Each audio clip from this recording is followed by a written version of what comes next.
mga kwento ng pag-ibig, kwento ng buhay, at kwento ng pag-asa. Hatid sa inyo ng Moment of Romance.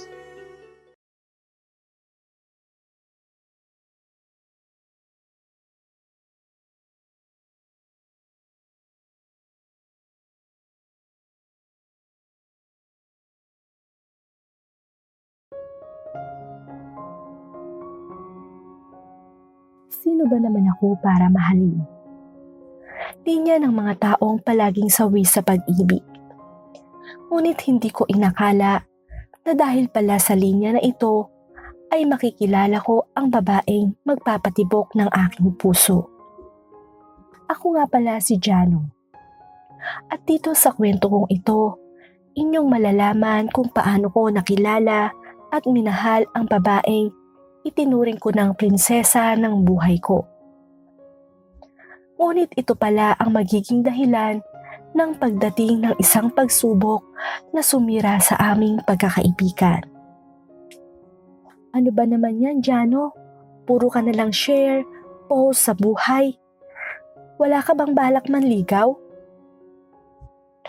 Oo nga, tol. Lahat kami may jowa na. Napag-iiwanan ka na namin ah. Baka naman tumandang binata ka na yan. Sunod-sunod na asar ng mga co-worker at tropa kong sina Jake, Mike at Carl habang kami ay kumakain sa isang restaurant. Birthday kasi ni Carl ngayon at dahil nga sa anak ito ng mayor ay naisipan niya kaming ilibre sa pinakamahal na restaurant dito sa aming lugar. Mamayang gabi, tara mag-inom mga idols. Pagkaaya sa amin ni Carl. Sige ba, game kami dyan. Sabay na tugon ni Jake at Mike.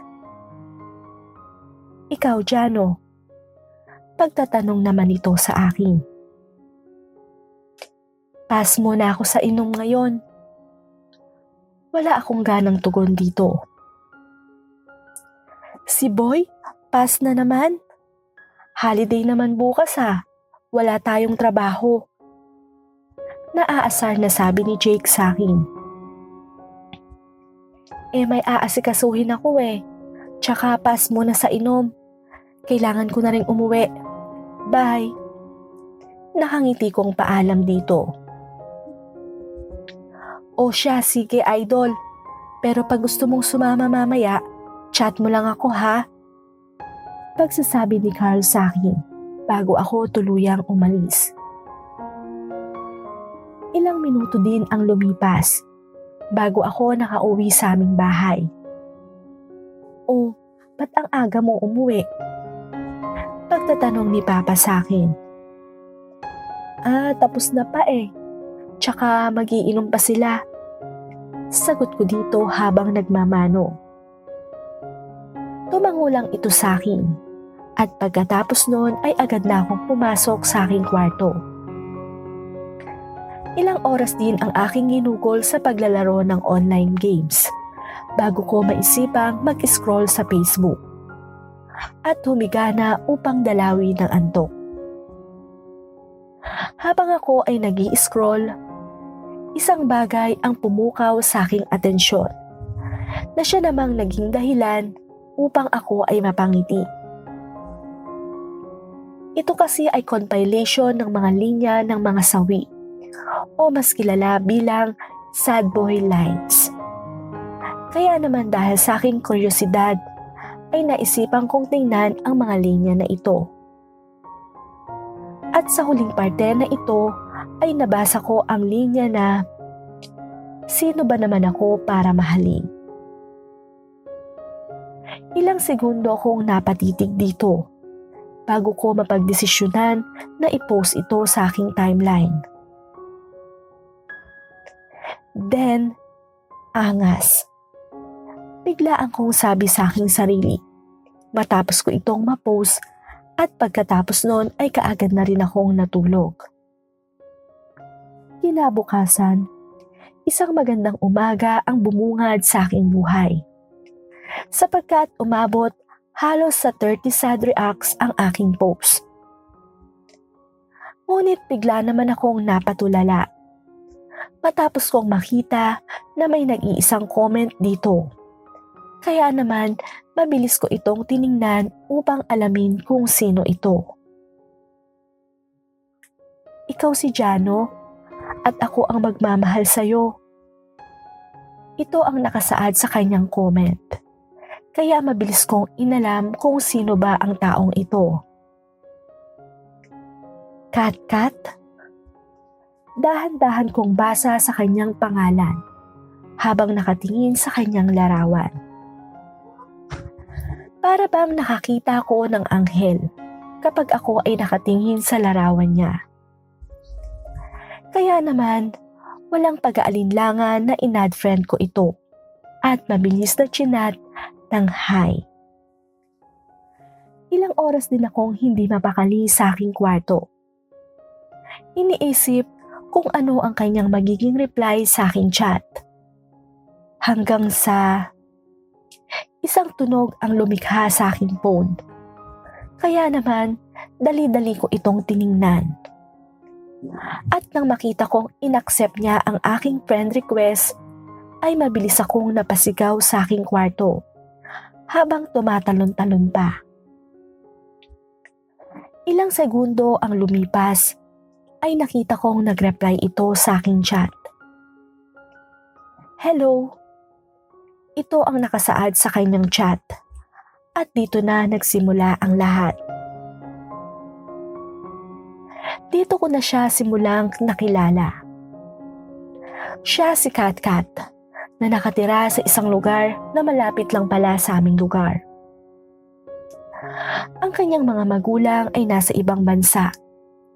Kaya naman, namumuhay itong mag-isa sa kanilang bahay. Simula noon ay araw-araw na kaming nag-uusap. Paminsan-minsan pa nga ay inaabot pa kami ng gabi sa pag-uusap. At dahil dito ay unti-unti kong nararamdaman na nahuhulog na ang puso ko sa kanya. Nahuhulog na nga ako. Natatawa kong sabi sa aking sarili habang nakaharap sa salamin. Ilang buwan ang lumipas, pero hindi pa rin nagbabago ang pakikitungo niya sa akin. Sa katunayan nga ay paminsan-minsan ay nagsesend na ito ng voicemail at picture sa akin. Hoy Jano, napapansin namin na parang ang saya-saya mo nitong mga nakaraang linggo ah. Umamin ka nga. In love ka no? Pangaasar sa akin ni Jake at Mike habang kami ay break time sa trabaho. Hindi ah, kanino naman ako mai-in love? Pagtatanong ko dito. Nako, di mo kami maloloko. Ano nga ulit pangalan na yon, pre? Yung nag-comment sa post niya? Ayon, si Kat. Bulalas ni Mike na siya namang kinayuko ni Carl. Ah, wala. Kaibigan ko lang yon. Teka, anong oras na ba? Sagot ko dito upang mabago na ang usapan. Ba't kaya kaibigan lang? Patuloy na pangungulit ng dalawa sa akin. Kaya hindi ko na lang ito pinansin. At sa halip ay umiwas na lang ng tingin. Ilang sandali pa ay mabilis na kaming bumalik sa trabaho. Pero habang kami ay naglalakad, agad akong tinapik ni Carl sa balikat. Oy Carl, bakit? Nagtatakang tanong ko dito matapos kong makita ang seryoso nitong mukha na nakatingin sa akin. Wala, tara na sa trabaho. Sagot nito at pagkatapos ay iniwan ako nito habang ako ay nagtataka sa kanyang inasta. Ang weird, sabi ko sa aking sarili. Pero mabilis ko na lang itong ipinagsawalang bahala at naglakad pabalik sa trabaho. Kita tayo bukas ha. Masiglang aya sa akin ni Katkat habang kausap ko ito sa call. Pauwi na kasi ko galing trabaho. At dahil nga sa haba ng traffic, ay naisipan ko itong tawagan. Hala, gulat naman ako sa'yo. Sure ba na makikipagkita ka sa akin? Baka pag nakita mo ko, lumayo kang bigla ha? Tugon ko naman dito. Bakit naman ako lalayo sa'yo? Kagwapo-gwapo mo nga. Kinikilig na sagot nito na siyang naging dahilan upang ako ay mapangiti. Please, pumayag ka na. Pangungulit nito sa akin, kaya wala akong nagawa kundi pumayag na sa pag-aaya nito. Okay, sure, kita tayo bukas. Pagpayag ko sa kanyang aya. Kaya naman kinabukasan ay maaga akong nagising upang paghandaan ang araw na ito. Siyempre, dahil ito ang unang beses na makikita ko si Katkat ng personal. Agad na rin akong pumasok sa aking trabaho at pagkatapos ng halos 8 oras na pagtatrabaho, ay mabilis na akong nagpaalam kila Mike na ako ay uuwi na. Kaaga mo naman dyan, oh. May pupuntahan ka ba? Pagtatanong ni Mike sa akin. Wala. May gagawin kasi ako sa bahay Pinapauwi agad ako ni Papa. Pagsisinungaling ko sa kanila. Ganun ba? O siya, sige. Ingat pre. Sagot ni Jake sa akin habang sinisindihan ang kanyang sigarilyo. Carl, una na ako ha. Pagpapaalam ko kay Carl na kanina pa nakatutok sa kanyang phone. Wala naman itong naging tugon na para bang walang kumakausap sa kanya. Sa halip na lapitan ko pa siya ay hinayaan ko na lang ito at agad nang dumiretso sa sakayan ng bus upang puntahan si Katkat. Ilang minuto lang ang lumipas ay nakarating na ako sa lugar ni Katkat. Pagbaba ko pa lang sa bus ay iba't ibang pakiramdam na ang aking naramdaman sa gabing yun. Dahil nga sa una naming pagkikita at ito ay magaganap pa sa kanilang bahay mismo. Kaagad na lang akong huminga ng malalim upang ihanda ang aking sarili sa kung anumang mangyari. At pagkatapos noon ay pinagpatuloy na ang paglalakad. Ngunit hindi pa man ako nakakalayo sa paglalakad, isang humaharurot na motor ang bumangga sa akin na siyang naging dahilan upang ako ay mawalan ng malay. Ngunit bago ako mawalan ng malay, ay naaninag ko pa ang itsura ng motor na bumangga sa akin. Para bang nakita ko na ang motor na ito noon. Kaya naman isang tanong ang nabuo sa aking isipan.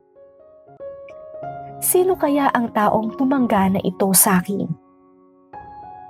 Siya nga ba ito? Puputulin ko po muna ang aking kwento.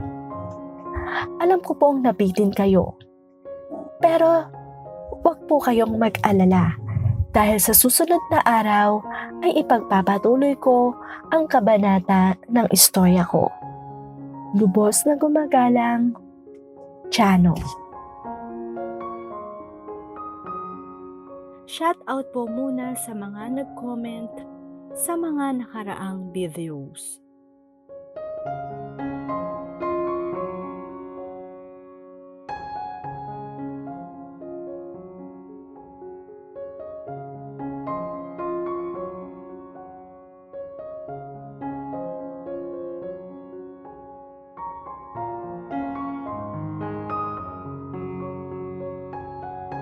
Sana po ay may napulot kayong aral sa story ng ating sender. Naway na-inspire kayo sa story na napakinggan nyo. Para lagi po kayong updated sa mga new videos, huwag kakalimutang mag-subscribe at hit ang bell button sa aming channel. At sa mga listeners na gusto ibahagi ang kanilang kwento ng buhay, maaari nyo ipadala ito sa aming email address na momentofromance25@gmail.com.